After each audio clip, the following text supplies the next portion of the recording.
चंद्रहास जी का चरित्र किसने सुनाया?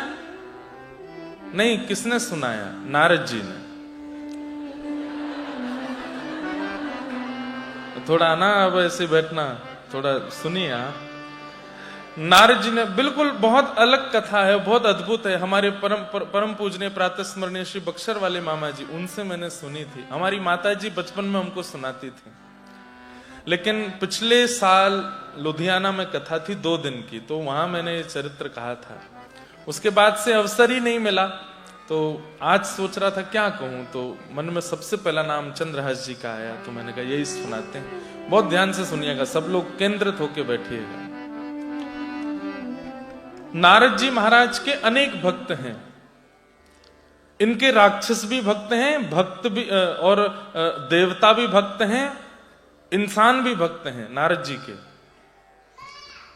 पर नारद जी से यदि कोई पूछता था आपके कितने भक्त हैं, कितने शिष्य हैं, तो नारद जी 3 शिष्यों का नाम लेते थे।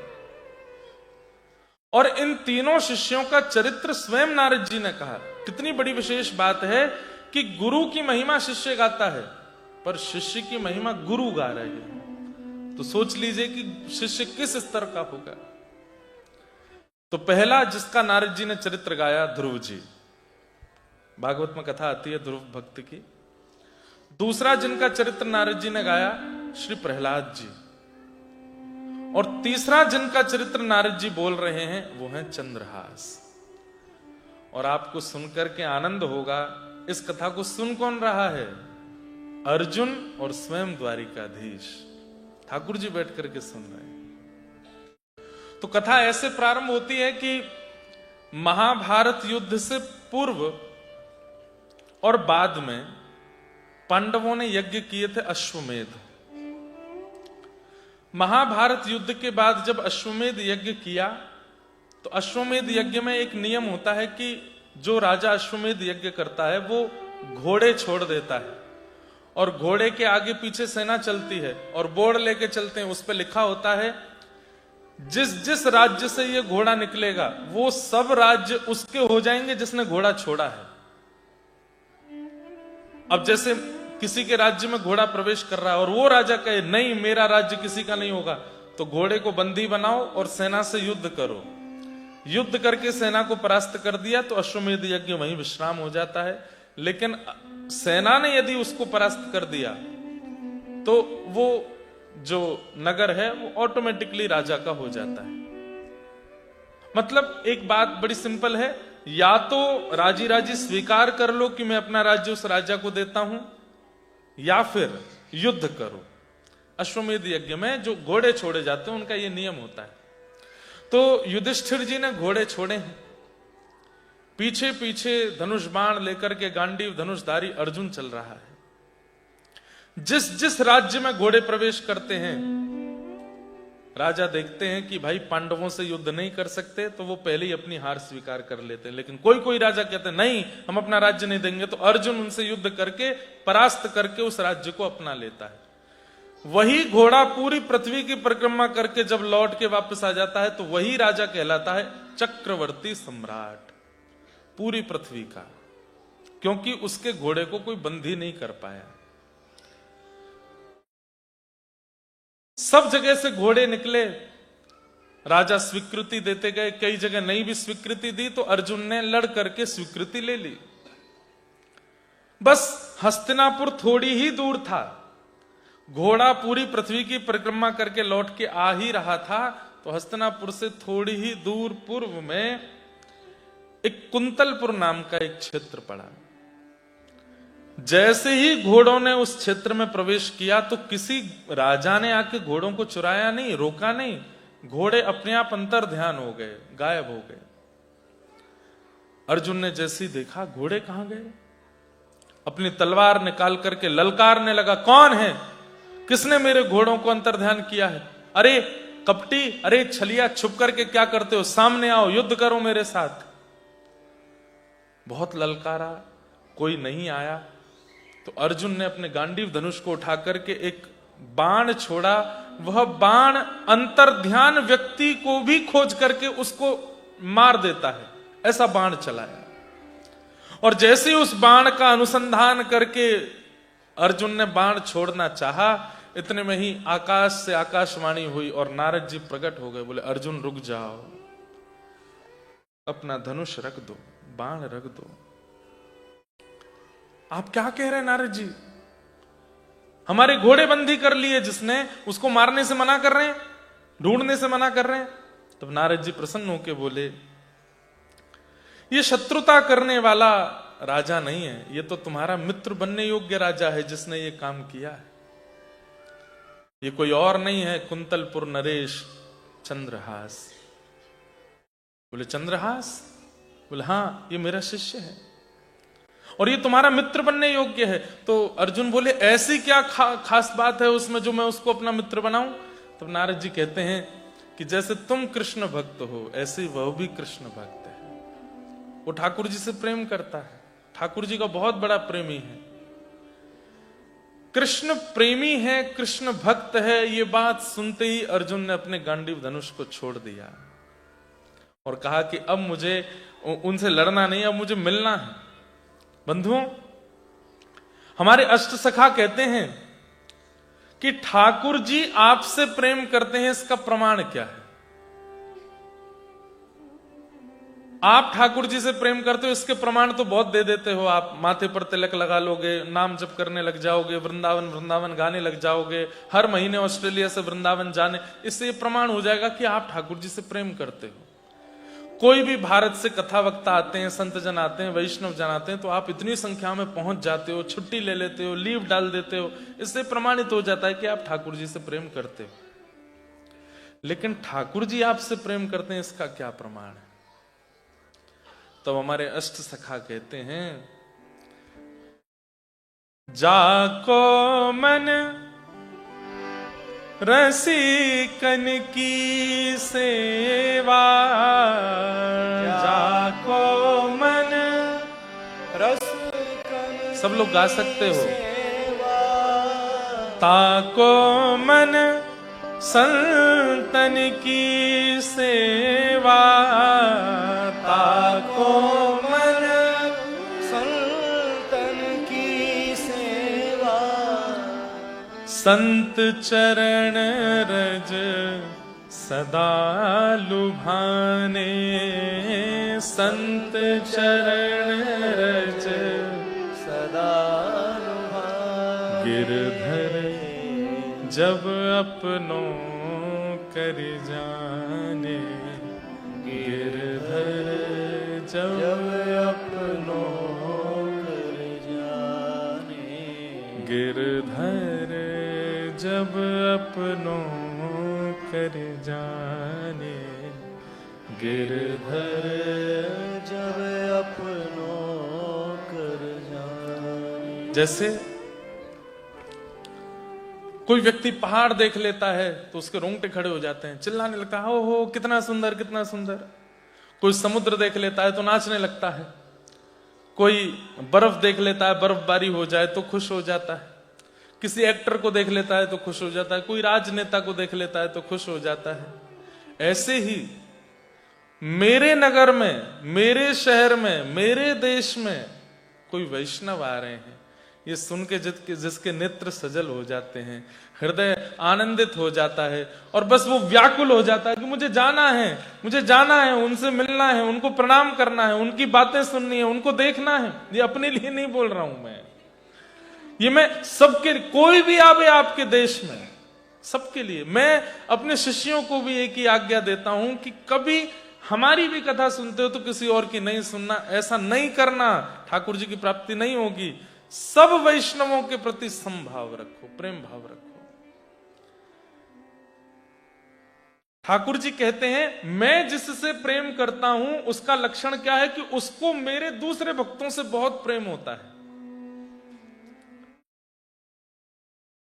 जैसे लोभी व्यक्ति को पता चल जाए कि इस नगर में कोई बहुत बड़ा धनवान रहता है तो वो उसके पीछे ही पड़ा रहता है। कामी व्यक्ति को पता चल जाए कि कोई बहुत सुंदर रहता है तो वो उसके पीछे पड़ा रहता है। ऐसे ही भक्त जब पता चल जाए कि यहां कोई वैष्णव है, उसके पीछे ही पड़े रहे हैं, भैया आप कुछ कुछ सुना दो, हमें कुछ प्रसादी दे दो, कुछ कथा करा दो, कुछ कुछ तो कराओ। ठीक है, ये तो हमारे जीवन का सौभाग्य है या दुर्भाग्य, हमें नहीं पता। यहाँ पड़े हैं, कमा रहे हैं, कर्म बंधनों में लगे हैं, लेकिन बस आत्मा की इच्छा होती है कि बस हरि नाम, हरि गुण, राधा नाम, राधा गुण सुना दो कोई। उसके लिए व्याकुलता चित्त में रहती हो, बेचैनी रहती हो, जैसे प्यासे को पानी की होती है, ऐसे ही कोई वैष्णवों से मिलने के लिए बेचैन रहता हो। ठाकुर जी कहते हैं मैं उससे प्रेम करता हूं, वो मेरा प्रेमी। गिरधर जब अपनों कर जाने, ठाकुर जी अपना कर लेते हैं, कब जानो? बोले ताको मन भक्तन की सेवा, मेरी सेवा एक बार को छोड़ देगा पर मेरे भक्तों की खूब रज रज के सेवा करेगा। संत चरण रज सदा लुभाने, भगतन में मति भगतन में गति, हरि उर संगे हरिजन संगे हरि उर आने, गिरधर जब अपनों कर जाने, गिरधर जब अपनों कर जाने। जब आपके ब्रिस्बेन में, गोल्ड कोस्ट में, लोगन में, ऑस्ट्रेलिया में, अरे मैं कहता हूं कोई मेलबर्न आया, आप जा ही नहीं पा रहे, लेकिन आपके देश में तो कोई आया, अपने घर पर बैठे बैठे ही नेत्र सजल करके गा लिया करो। चौक पुराओ माटी रंगाओ, आज मेरे पिया घर तेरी सखी मंगल गाओ रे, धरती अंबर सजाओ रे, तेरी सखी मंगल गाओ रे, धरती अंबर सजाओ रे, उतरेगी आज मेरे पी की सवारी, उतरेगी आज मेरे पी की सवारी। हे अरी कोई काजल लाओ रे, मोहे काला टीका लगाओ रे, उनकी छब से दिखूं मैं तो प्यारी, उनकी छब से देखूं मैं तो प्यारी, प्यारी। लक्ष्मी जीवारो नजर उतारो, आज मेरे पिया घर आवेंगे, आज